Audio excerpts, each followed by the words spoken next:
Secretaría de Prensa de la Presidencia de la República.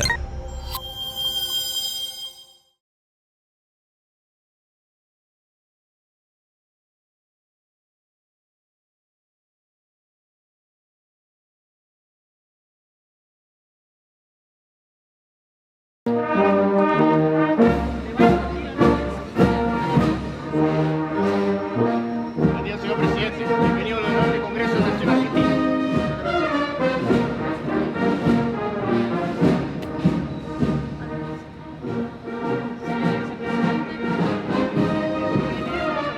Bienvenido al Senado de la Nación. Gracias, gracias. Un honor estar aquí.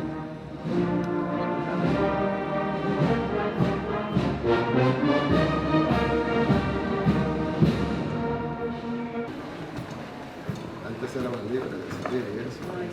Te lo dejo todo tuyo. ¿Sí? Todo tuyo.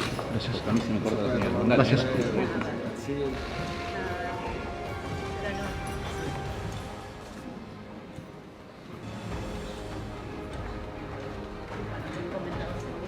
De acuerdo.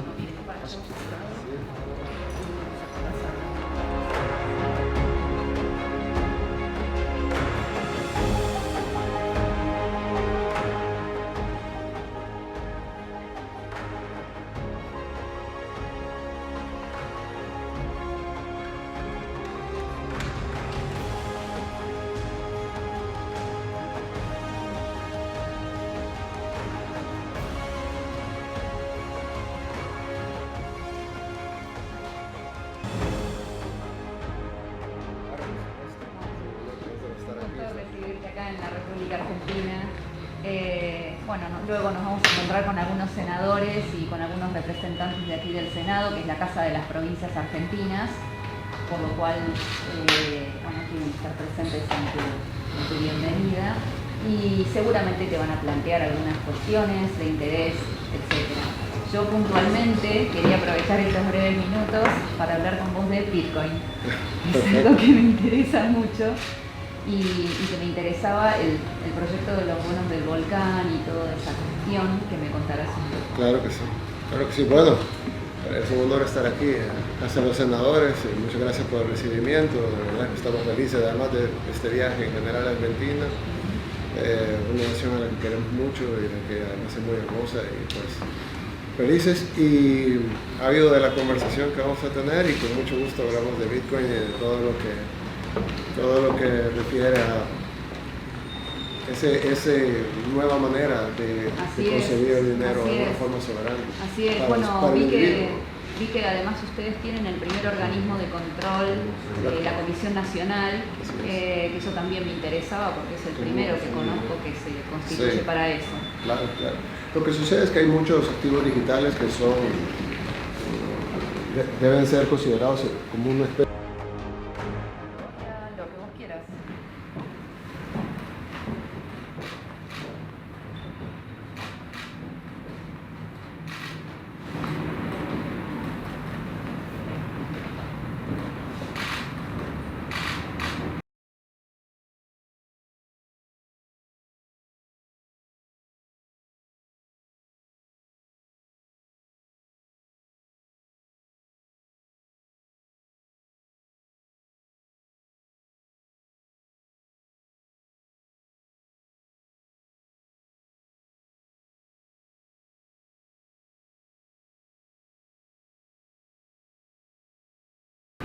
Bueno, muchas gracias.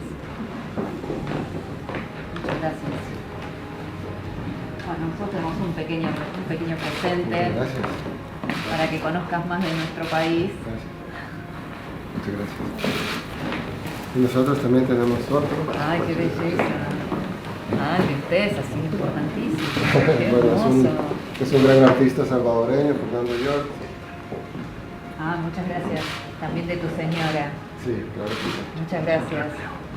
Bueno, nos sacamos la foto, ¿no? Por supuesto. Sí, me lo parece.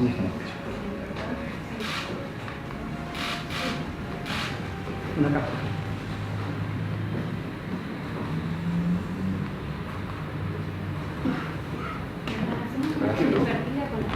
Sí, por supuesto, nos sacamos con las banderas, obvio.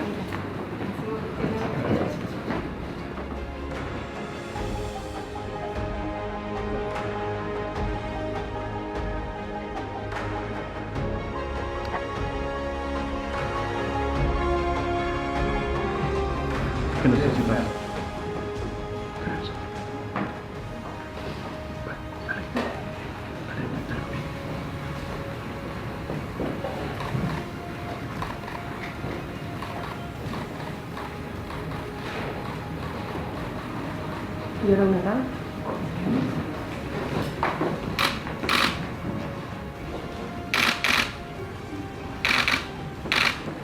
Gracias. Muchas gracias. Por favor.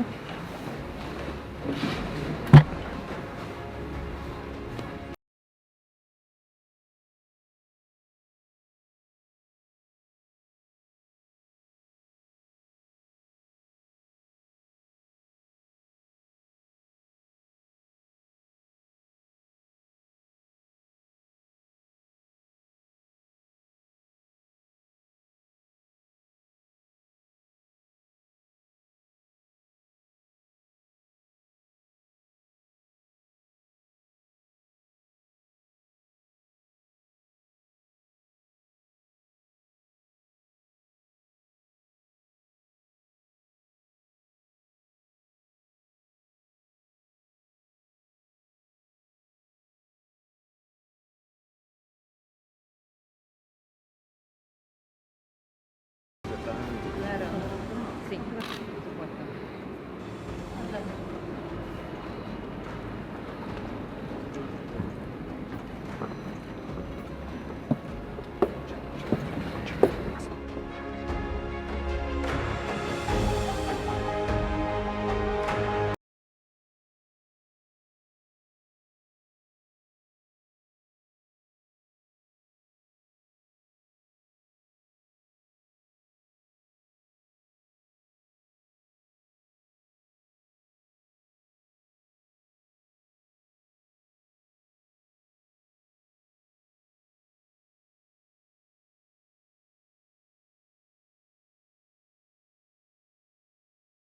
República de El Salvador, y aquí tenemos presente en el Senado, que es la Casa de las Provincias y que es la Cámara Alta de la República Argentina, diversos senadores que representan a distintas provincias. El senador Abdala por la provincia de San Luis, que es presidente provisional del Senado, la senadora Carolina Lozada por Santa Fe, el senador Eduardo Vichy por Corrientes, la senadora Beatriz Ávila por Tucumán, el senador Carlos Mauricio Espínola por Corrientes, el senador Alfredo de Ángeles por Entre Ríos, el senador Francisco Cuauhtémoc por Formosa. Tenemos también la presencia del secretario parlamentario Pinián y la secretaria administrativa María Laura Iso. Bueno, allí vemos al secretario Manuel Chavarría y la directora de Relaciones Internacionales, Isabela Correa. Todos ellos presentes aquí en la representación de los distintos bloques que integran el Senado de la Nación y distintas comisiones relacionadas con algunos de los temas de interés que tenemos con El Salvador. Así que no sé si alguno de los senadores quiere intervenir, si no, bueno, planteo la primera pregunta y abro el fuego. Una de las cosas que nos interesaba conocer particularmente en la República Argentina, dado el creciente pregunta y abro el fuego. Una de las cosas que nos interesaba conocer particularmente en la República Argentina, dado el crecimiento del crimen organizado, de todo lo que tiene que ver con el narcotráfico, la trata de personas y demás, es cómo trató El Salvador todo lo referido a las maras, para llegar al punto en el cual hoy los integrantes de estos grupos de crimen organizado, bueno, están detenidos y la situación en términos de paz en El Salvador es diametralmente distinta a como era antes. Sí, muchas gracias por recibirnos en el Senado. Estamos felices aquí con todo nuestro equipo y nuestra comitiva por esta recepción. En el tema de la seguridad, creo que, bueno, de todas las cosas que hacemos es la que más se conoce internacionalmente, y creo que es por el cambio diametral, porque pasamos de ser literalmente el país más peligroso de todo el mundo, más peligroso que Irak, más peligroso que Siria, más peligroso que Haití. El Salvador era más peligroso que todos esos países. A veces nosotros vemos en la televisión imágenes de Haití o de Irak, y yo no viviría ahí. Pero los salvadoreños vivíamos en un país peor que eso, más inseguro que eso. Tal vez teníamos mejor infraestructura o había energía eléctrica, pero más inseguro que eso. La tasa de homicidios en El Salvador era de 103 homicidios por cada 100.000 habitantes. Solo para poner un comparativo, la tasa de Haití actualmente es de 50 homicidios por cada 100.000 habitantes. Era el doble de la tasa actual de Haití. Y bueno, vivimos tiempos muy duros, tanto así que El Salvador tiene 6 millones de habitantes en El Salvador, pero hay 3 millones de salvadoreños fuera de El Salvador. Es decir, un tercio de nuestra población vive afuera, el equivalente a que 20 millones de argentinos vivieran afuera.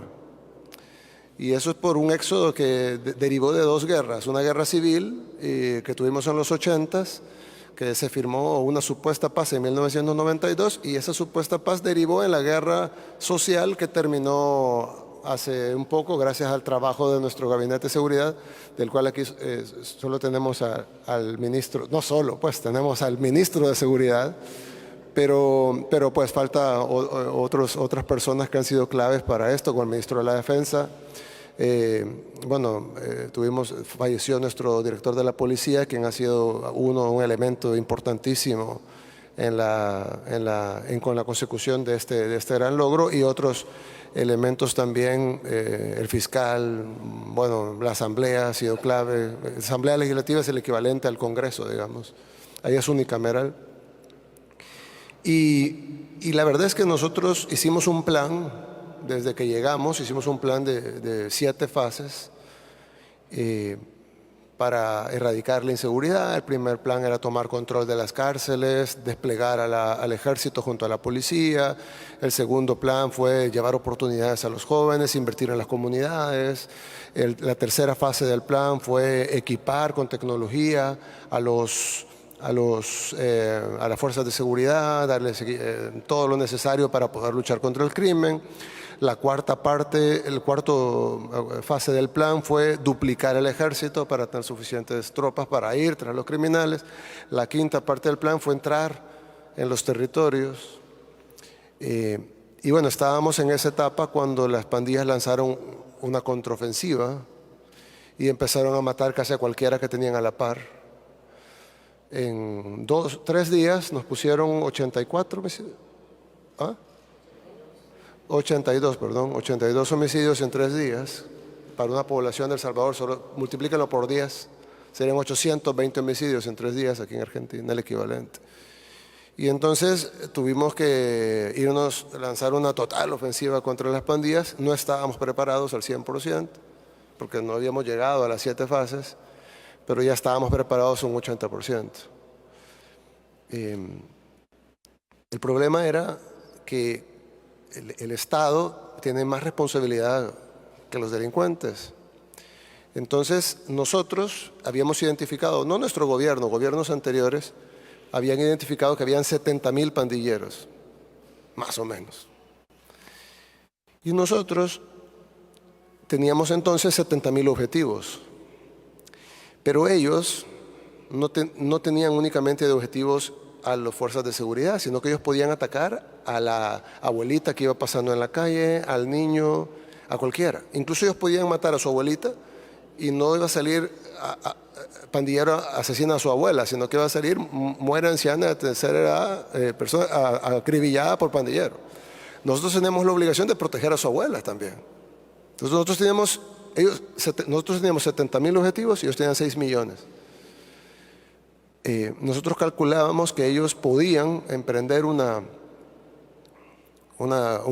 contraataque, y si cada uno de los 70.000 miembros asesinaba a una persona, eso sería 70.000 homicidios.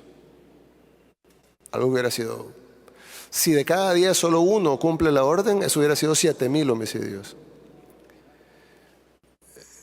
Hubiera sido intolerable.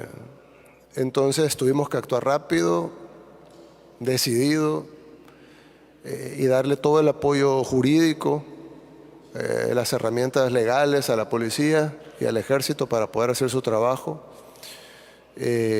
Las herramientas generalmente están en las constituciones. No conozco la constitución argentina. En el caso de El Salvador teníamos el estado de excepción.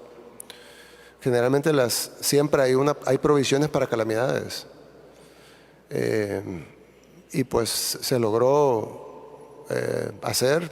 Tuvimos el apoyo de las Cortes, tuvimos el apoyo de la Fiscalía, que es un ente independiente del Ejecutivo, tuvimos el apoyo del Congreso, total, tuvimos el apoyo de la gente, tuvimos el apoyo de la policía también, porque se la estaban jugando. No solo ellos en su propia persona, sino que sus familias en las casas, que vivían en lugares controlados por pandilleros. Las pandillas controlaban ¿qué porcentaje del territorio, ministro?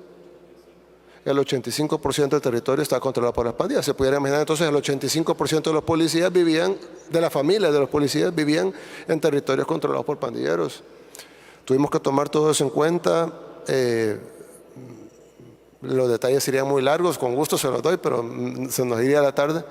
Pero tuvimos que ir contra ellos. Lo que sí es importante, y lo que nosotros, cuando hay países que nos dicen, bueno, ¿qué podemos hacer nosotros para combatir nuestro fenómeno de delincuencia?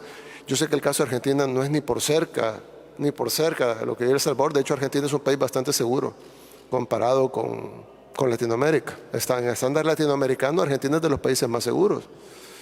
Lo que sucede es que pues todo es relativo, ¿verdad? Entonces, pues el crimen tiene ya un par de años de estar subiendo en provincias como el Rosario, por ejemplo. Entonces nosotros entendemos que ustedes tienen un problema que resolver, así no sea ni por cerca el problema que teníamos nosotros.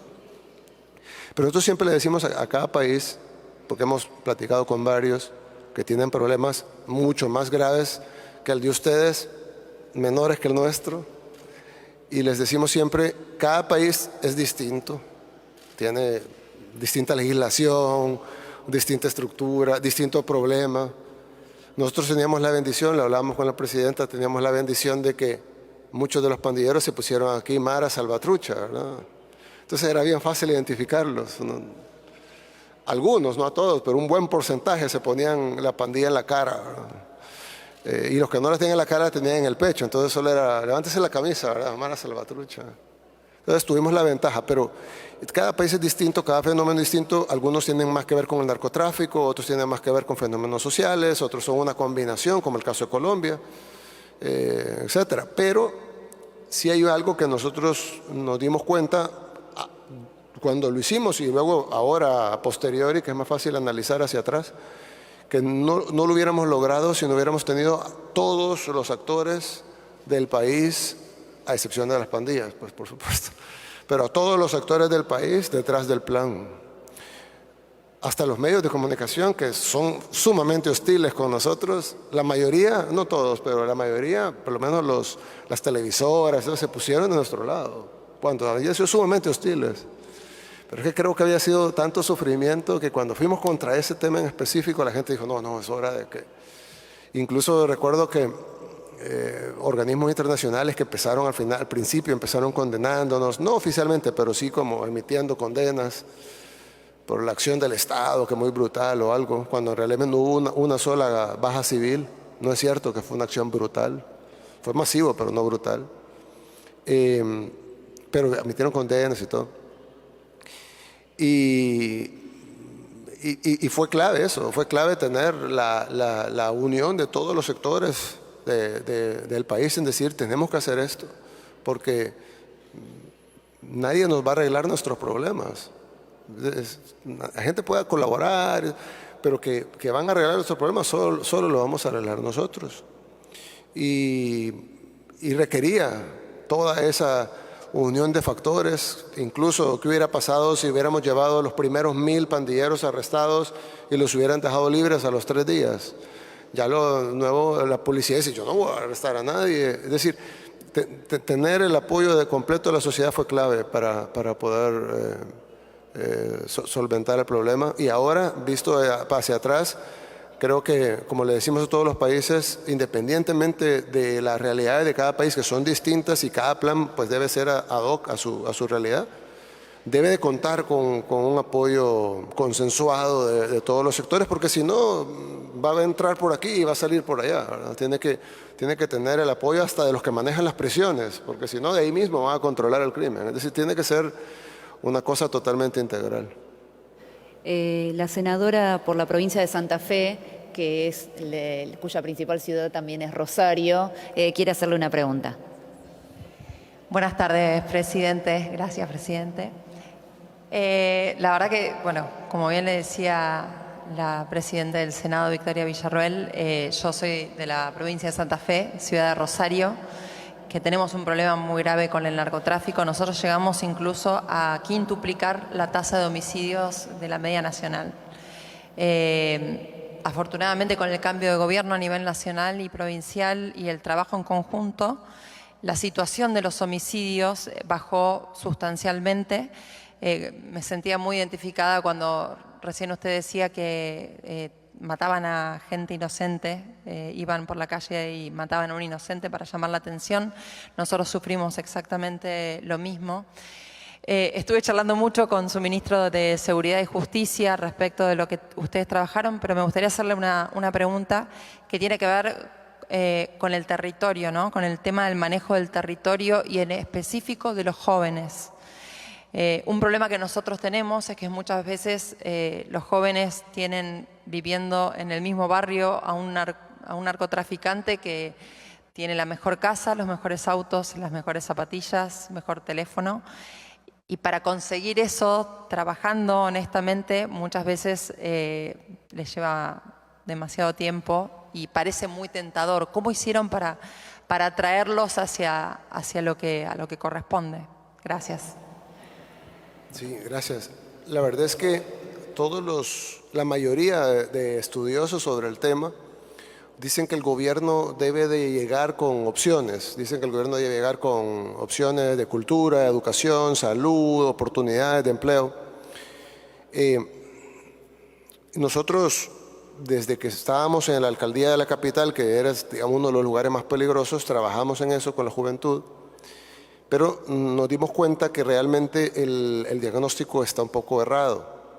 Porque si bien es cierto, y nosotros lo aceptamos, y yo le he dicho esto públicamente, que el problema de El Salvador principalmente devino de las injusticias de la sociedad. Es decir, la mayoría de estos jóvenes se convirtieron en criminales porque la sociedad fue injusta con ellos. Muchos jóvenes no tenían familia, otros fueron reclutados a la fuerza en su momento, otros no tenían algo más que ver en su vida, solo que veían era eso, era el pandillero tiene más dinero, tiene vehículo, tiene, decir todo, ¿no? Dinero, la pasa bien, se viste bien, tiene novias, yo no conozco a nadie, etc. Pero llegaba el gobierno con escasos recursos a hacer un taller de artesanía, y pues sí, llegaban algunos jóvenes, pero o a dar clases de inglés o a hacer algo incluso más cool, de breakdance o algo, y estaba bien, ¿no? No es que eso esté mal, pero el problema es que cuando el gobierno debió haber dado, en todo caso, a la familia, a la sociedad, digamos, no el gobierno, la sociedad, incluyendo el gobierno, debió haberle dado oportunidades en ese entonces, cuando el muchacho tenía 8 años, 6 años y podía cambiar. Pero ya el otro, el que vive enfrente, que tiene la casa grande con los vehículos y todo, él no va a cambiar. Y no va a cambiar por 2 razones. La primera razón es porque ya él es malévolo, pues ya es una persona mala. Se hizo mala por 200 razones, pero ahora ya es malo. Y la otra razón es porque no hay un incentivo realmente para cambiar. No hay forma que el gobierno le ofrezca algo más que lo que está haciendo con el crimen. ¿Qué le vamos a dar? Un empleo de salario mínimo, o el doble del salario mínimo, o el triple del salario mínimo. Para empezar, el gobierno no es para eso. Y en todo caso que lo hiciéramos, si gana lo que quiere con el crimen. Yo le decía una vez, le decía a una multilateral, ellos me dijeron, textualmente me dijeron, tú sabes que no puedes acabar con el crimen de un solo. Yo le dije, ¿por qué? Y me dijeron, no por la capacidad técnica de acabarlo, sino por el golpe en la economía. Y yo le dije, ¿pero cuál golpe en la economía? Bueno, ¿cuántos pandilleros tienen? Y el 70,000. Son 70,000 empleos. Porque esa gente que gana dinero de manera ilícita, está mal, pero luego ese dinero va al hogar y luego el hogar lo gasta de manera lícita. Ese hogar compra pañales para los bebés, comida para los niños, paga alquiler, luz eléctrica, teléfono, cable, internet, ropa, cerveza, la motocicleta, gasolina, saldo de celular, etcétera. Toda esa economía se va a caer de un solo y no va a haber una economía paralela legal que lo reemplace a la misma velocidad. Entonces hay que acabar, me dijo él en ese tiempo, con el crimen poco a poco para que la economía poco a poco vaya compensando la economía criminal. Ese tipo de teorías que suenan bien para los intelectuales no aplican en la realidad. La realidad es que el crimen es crimen, punto. Y si uno lo permite, siempre van a ganar ellos en la guerra de los incentivos. Porque si viene alguien, un joven, y dice, bueno, yo no tengo muchas oportunidades, voy a vender tomates en el mercado. Vender tomates en el mercado debe ser duro. Para empezar, no es algo divertido, no es algo de lo que me siento orgulloso. Tengo que ir, cargar los tomates en el sol, llevar, venderlos, estar en un lugar tal vez no en las mejores condiciones. Vender los tomates, se me van a arruinar, el producto ni siquiera es mío, tal vez lo tengo en consignación, si me arruinan me los cobran. Al final logro vender y me logro ganar $5. Y luego voy camino a la casa, llega el pandillero y me dice, a ver mis $5. Entonces el incentivo está sobre el joven para ser pandillero y colectar los $5 y no ir a vender tomates para tal vez ganar $5 para dárselos al pandillero. Entonces nunca se va a ganar la guerra de incentivos. Entonces nosotros entendimos a la fuerza y con golpes, que la única forma era ir tras el pandillero y arrestarlo. No para castigarlo, sino para sacarlo de la sociedad. Él tiene que estar fuera de la ecuación. Él no puede llegar a cobrar. Entonces el joven ya ahora piensa en sus nuevos incentivos y dice, bueno, ¿qué hago? ¿Me hago pandillero para que me lleven a prisión? ¿O mejor me pongo a trabajar y gano dinero que ahora nadie me va a quitar? Entonces ahora ya puede conseguir novia además, porque ya la novia ya no es con el pandillero. El punto es de que ya los incentivos de la sociedad están hechos correctos. Y yo le decía a la persona de la multilateral, nosotros entendemos que vamos a pagar un costo económico por acabar con el crimen, pero yo le hice la analogía de un paciente con cáncer. Si a mí me dicen, mire, usted tiene un cáncer grande, con metástasis y todo, pero es curable, pero necesitamos hacer varias cirugías, quimioterapia, radioterapia, inmunoterapia, y después usted va a salir mal, bien desmejorado, pero sano. Y luego usted puede ganar peso y volver a recuperarse. Yo escogería esa opción. Yo me someto a la cirugía, me someto a la quimioterapia, me someto a la radioterapia, me someto a la inmunoterapia, quedo mal, pero me recupero. A diferencia de decir, no, yo me voy a quedar así, o me siento bien, no me siento tan mal, pero bueno, luego el cáncer me va a terminar llevando. Entonces nosotros aceptamos pagar el costo económico y nosotros calculábamos, no en la parte financiera, sino desde el gabinete de seguridad, que íbamos a tener un costo de un 10% del PIB. ¿Sí? Iba a caer nuestro PIB 10% por acabar con la delincuencia. Nuestro PIB no cayó 10%, subió 3.5%. Algunos dicen que la teoría de la multilateral estaba mal. Otros dicen que sí caímos 10, pero que también se compensó con lo bueno. Correcto. Entonces, yo creo que sí, el Estado y la sociedad y la familia y la comunidad tienen mucha responsabilidad sobre educar a los jóvenes para que no sean delincuentes en el futuro. Pero el que ya es delincuente, ya violó, ya mató, ya cortó 3 cabezas, primero es difícil que se vaya a reinsertar, y luego aún así se reinserte, pues yo no me la jugaría a dejarlo en la calle. Es decir, yo soy una persona creyente, creo que Dios puede perdonar a todos. Sé que si Él se arrepiente y pide perdón, va a ir al cielo como cualquier otro pecador, pero eso le compete a Dios. Aquí en la tierra tiene que estar en prisión, porque lastimosamente ya le confiamos que anduviera en la calle y cortó 3 cabezas. No podemos validar que corte otra cabeza más. Tenemos que dejarlo en prisión, y al final funcionó, funcionó tanto para sacar a los criminales de prisión como para quitar el incentivo a los jóvenes de decir, yo no quiero hacer eso porque voy a terminar en prisión. Es muy simple conocer tanto en las pandillas si los ciudadanos eran de El Salvador o tenían de origen extranjero, ya sean sus jefes o los soldaditos. Las pandillas iniciaron en Estados Unidos, pero lo que sucedió fue así. En los 80s tuvimos una guerra civil muy sangrienta entre un grupo guerrillero y el gobierno, básicamente un reflejo del conflicto este-oeste que había en el mundo. Y esa guerra que pues, devastó El Salvador hizo que emigrara un gran sector de la población. Esa gente emigró y obviamente la mayoría de inmigrantes van sin nada y entonces se van a vivir a guetos, una especie de guetos en los Estados Unidos. Ahí en esos guetos, en ese tiempo, dominaban las mafias, las pandillas mexicanas.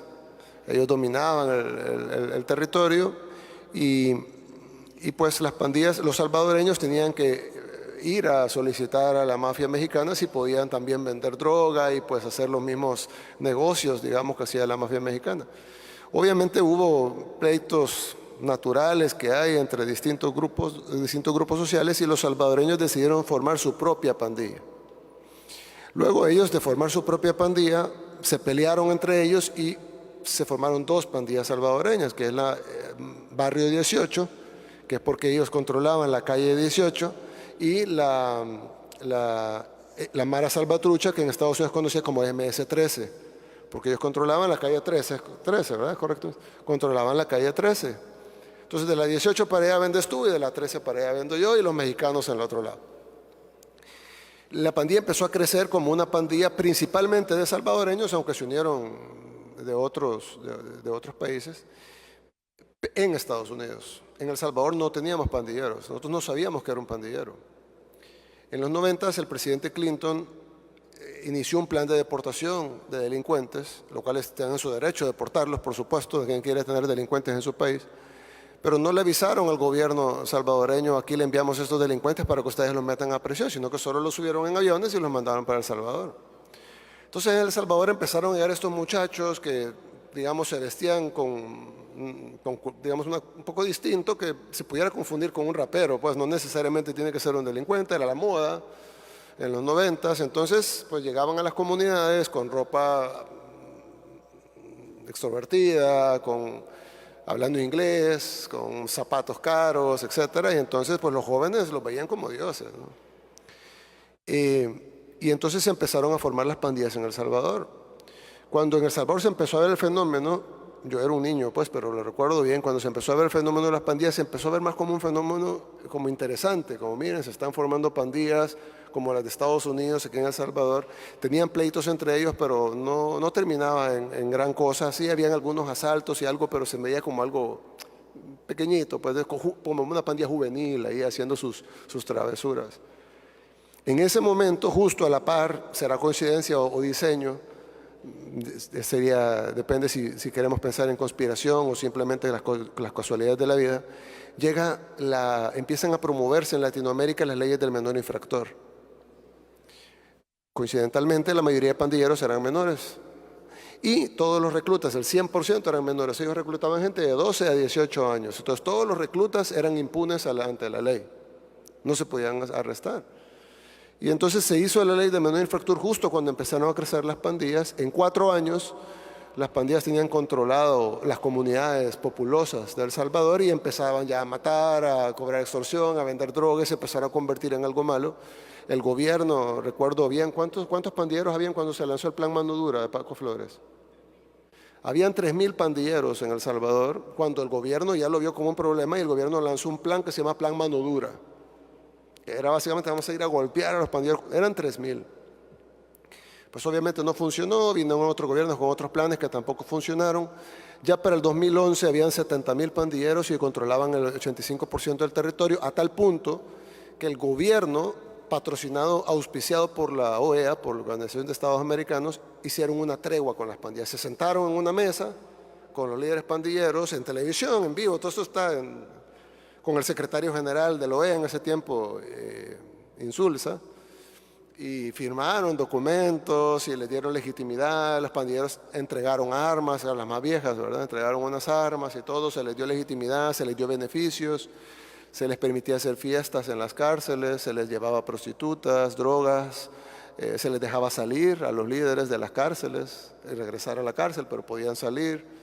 Y se hicieron unos acuerdos, se bajaron un poco los homicidios durante el tiempo de la tregua, pero a cambio de que controlaran todo. Empezaron a pedir más extorsión, la gente tenía que empezar a pagar más y las pandillas ahí efectivamente tomaron el control del país. Cuando la tregua termina, porque se volvió insostenible, las pandillas entonces desencadenaron lo que hizo que el país se volviera el país más peligroso del mundo. No lo era todavía, se volvió ahí, porque las pandillas no aceptaron que se les quitara el poder que se les había dado. Y pues desencadenaron esa guerra que terminó con nuestra contraofensiva hacia ellos. Entonces, para responder en corto, la mayoría son salvadoreños, hay hondureños, hay guatemaltecos, hay estadounidenses, pero la mayoría son salvadoreños. Son pandillas que nacieron en Estados Unidos, es una cultura, una subcultura muy común en los Estados Unidos, ellos lo tienen allá, de puertorriqueños, de venezolanos, tienen el Tren de Aragua, sí, ahí es muy famoso esto. Y aquí en El Salvador, pues, tenemos, nosotros en El Salvador, perdón, tenemos mayoritariamente son salvadoreños, sin embargo sus órdenes vienen muchas veces de Estados Unidos. Hay tres liderazgos, el liderazgo de los Estados Unidos, el liderazgo de la cárcel y el liderazgo de la calle. Entonces, la mayoría son salvadoreños, pero es un fenómeno de una subcultura estadounidense que se ha expandido fuertemente en casi todo el mundo. Es decir, lo vemos en Ecuador, tenemos Latin Kings, es decir, es común. Y siempre, casi siempre, o bueno, siempre, terminan en narcotráfico. Probablemente porque los narcotraficantes los ven como soldados, como bueno, son bastantes, tienen estructura, tienen organización, tienen jerarquía, pues vamos a ocuparlos para que distribuyan el producto. Y entonces se vuelven narcotraficantes y terminan controlando. Las pandillas en El Salvador controlaban el 100% del narcomenudeo. Entonces ya se vuelven un brazo del narcotráfico y el narcotráfico les permite acceso a dinero, acceso a armas, acceso a información, acceso a inteligencia, la posibilidad de atacar al gobierno con golpes más fuertes de lo que ellos pudieran hacer por sí mismos. Entonces, en nuestro caso, son salvadoreños, pero el fenómeno viene de una subcultura de Estados Unidos que se ha desplegado por lo menos Europa y las Américas. Presidente Bukele, le va a hacer la última pregunta al senador Espínola y ya luego tienen que continuar su visita con la Cámara de Diputados, pero le estamos muy agradecidos por todas las explicaciones y por el tiempo que le ha dispensado a la Cámara de Senadores. Gracias, bienvenido presidente de la Argentina. Voy a ser breve porque indudablemente el tiempo se le va acortando. Usted habló de los incentivos, ¿cierto? Habló de su plan y sus etapas que tenía para poder concretar este objetivo, este problema que tenían de inseguridad que la sociedad reclamaba y tuvo todo el apoyo. ¿Cuáles son los pasos siguientes que usted tiene como plan de gobierno? Logró ese objetivo que no era fácil y había que tomar la decisión y había que avanzar para terminar con el tema de las pandillas. Pero ahora viene otra etapa difícil, me imagino, ¿no? Tiene un incentivo que está claro, los jóvenes no van a querer ser más pandilleros porque van a terminar presos. Es un incentivo que no lo tienen que hacer porque terminan presos. Pero falta el incentivo positivo, cómo se insertan, cómo avanza, cómo piensa en esta nueva etapa que tiene como presidente para que su país y esos sectores que todavía faltan insertarlo tengan el mejor camino para un mejor futuro.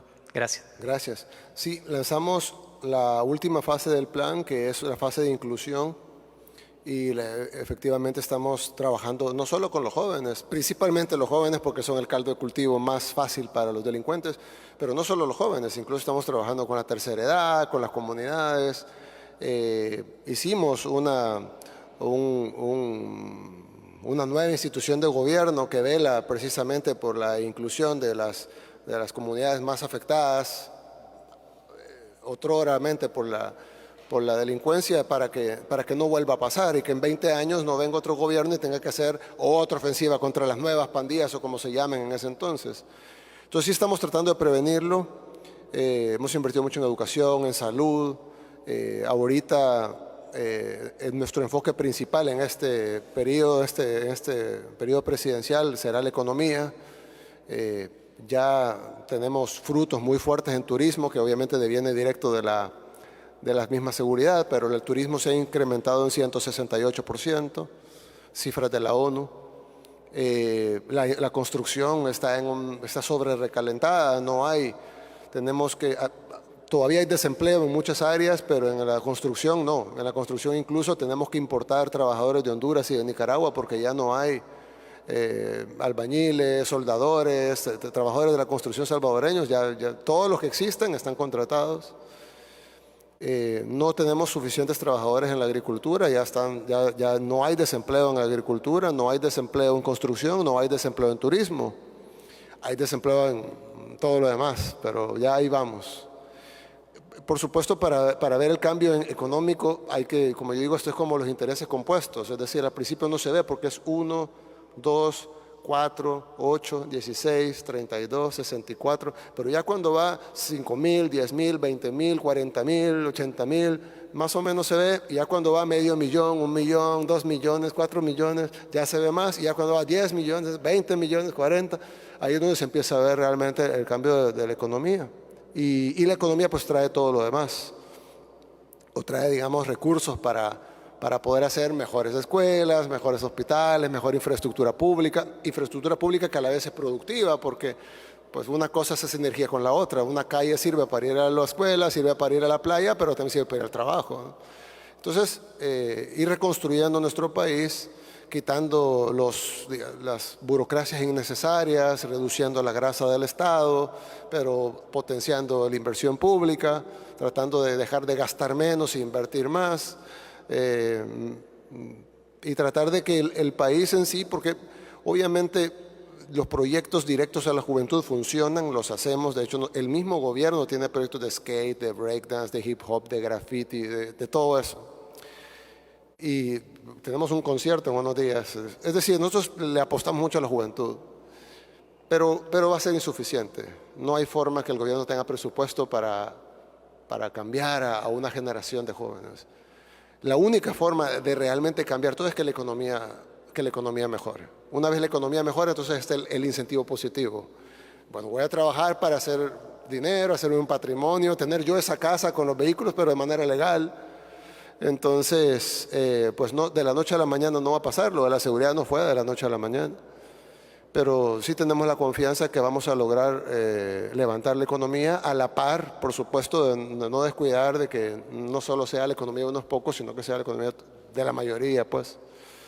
Pero sí entendemos que tenemos que trabajar los incentivos inmediatos que podemos proveer y a la par lo principal, que es que la economía despegue para que el incentivo esté en toda la tabla, pues el incentivo esté en toda la cancha, que no haya un lugar donde el joven no puede decir. Por ejemplo, ahorita, si un joven es odontólogo, probablemente está desempleado, porque hay desempleo en odontología.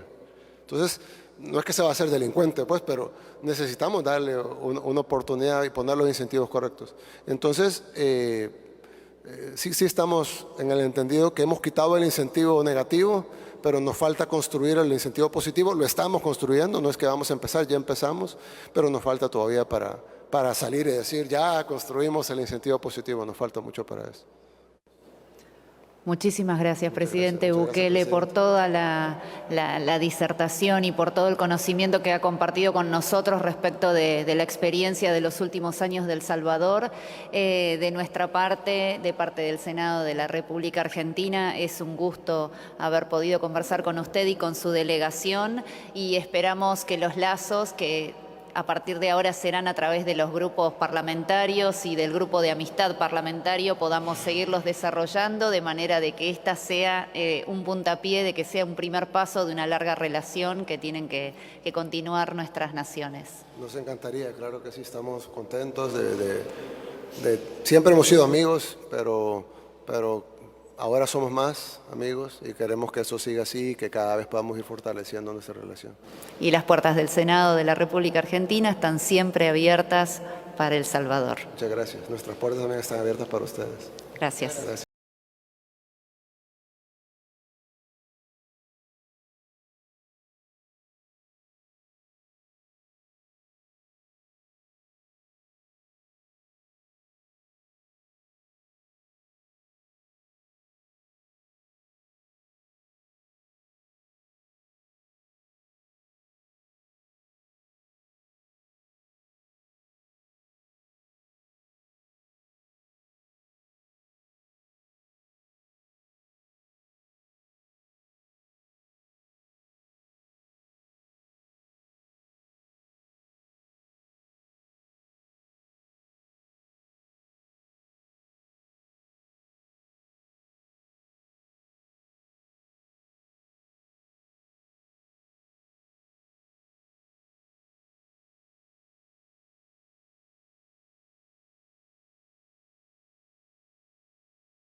Y llegamos unos días antes porque empezamos unos días, pero empezamos la ayer y nos vamos ahora en la noche.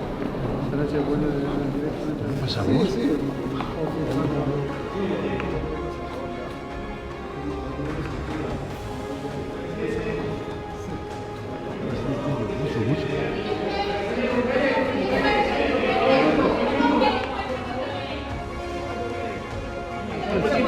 ¿Cómo le fue? Excelente, excelente. La verdad somos muy amigos con el presidente Milei. Tratamos muchísimos temas, nos reunimos casi 6 horas, 2 horas en la tarde y luego tuvimos una cena en la residencia.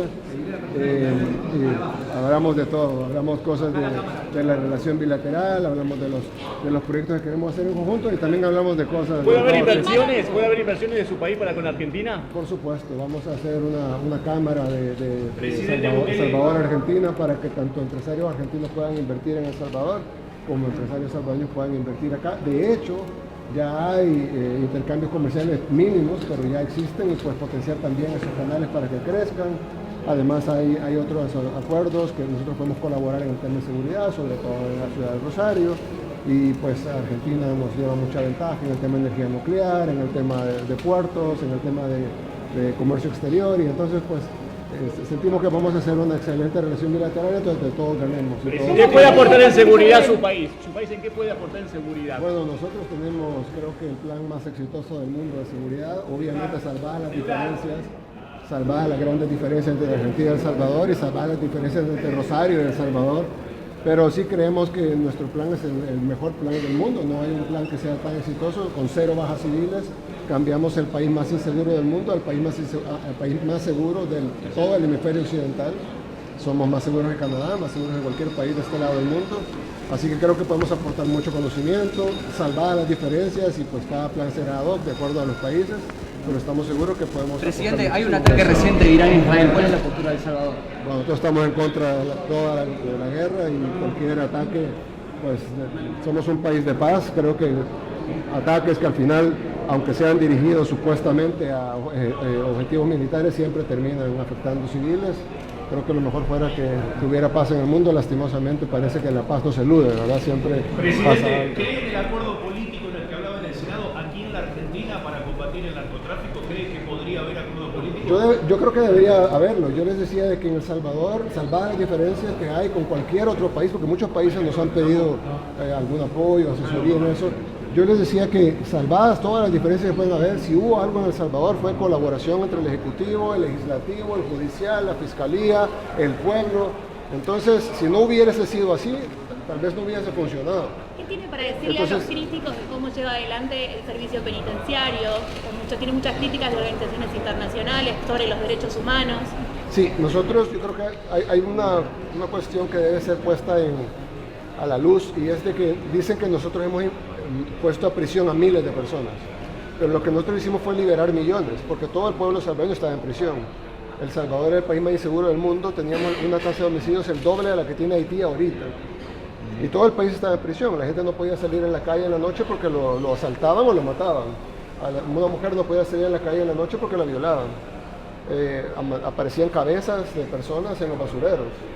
Entonces toda la población estaba presa, millones de salvadoreños estaban presos. Nosotros lo que hicimos fue liberar a millones de salvadoreños a cambio de poner algunos miles de criminales en prisión.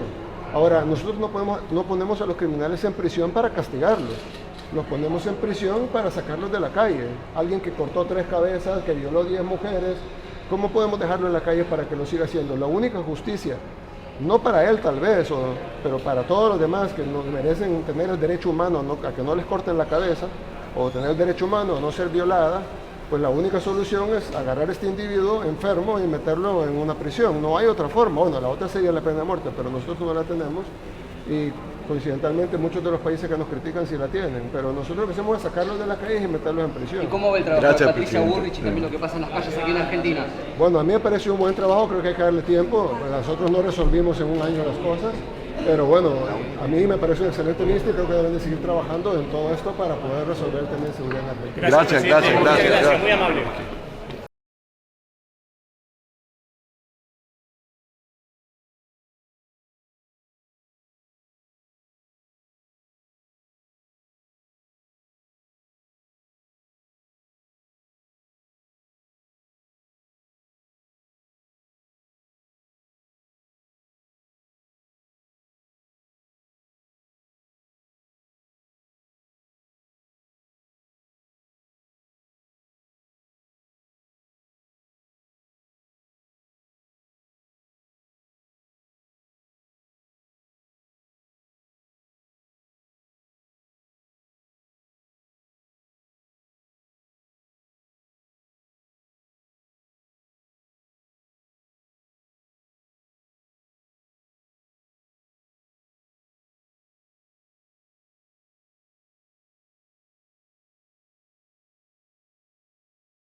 Voy a cerrar un poquito. Voy a cerrar un poquito. Por si escala.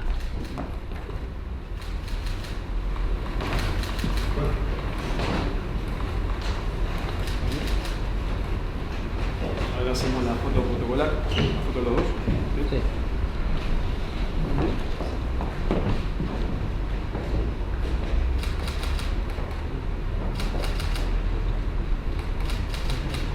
Los dos en la mano. ¿Estamos bien? Sin faltar al respeto. Quique. No, acá.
Siempre hemos sido amigos con Argentina y siempre lo vamos a hacer, pero creo que este día empezamos a ser más amigos y cada vez vamos a ser más. Nuestra relación cada día va a ser más sólida. ¿Estuvieron hablando del tema de seguridad? Sí, ha sido un tema principal de todas las conversaciones, el tema de seguridad, pero también otros temas, nuclear, comercio, cultura, deporte. Hay una agenda muy grande, incluso portuaria, aeroportuaria. Hay muchas cosas interesantes que estamos viendo dentro del gabinete. Tenemos que dar un Gracias. de esta forma de transparencia y de calidad. Así que solamente Muchas gracias. Muchas gracias.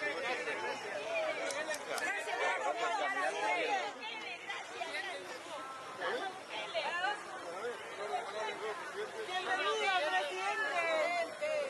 Vamos, Chile. Si querés pasar para Dios. Claro que sí. Grande, presidente. Tiene que sacar una foto con usted. Después me la mandaste.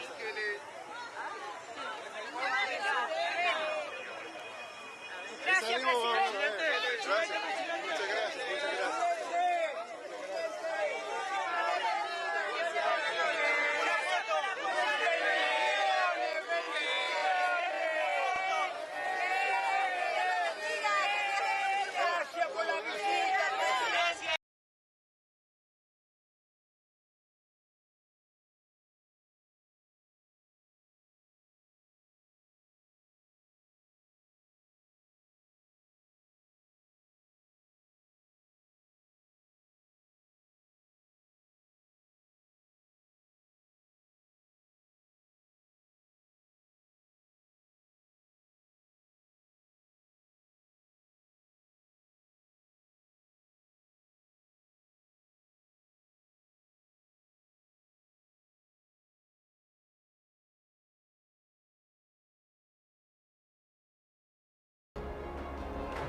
Secretaría de Prensa de la Presidencia de la República.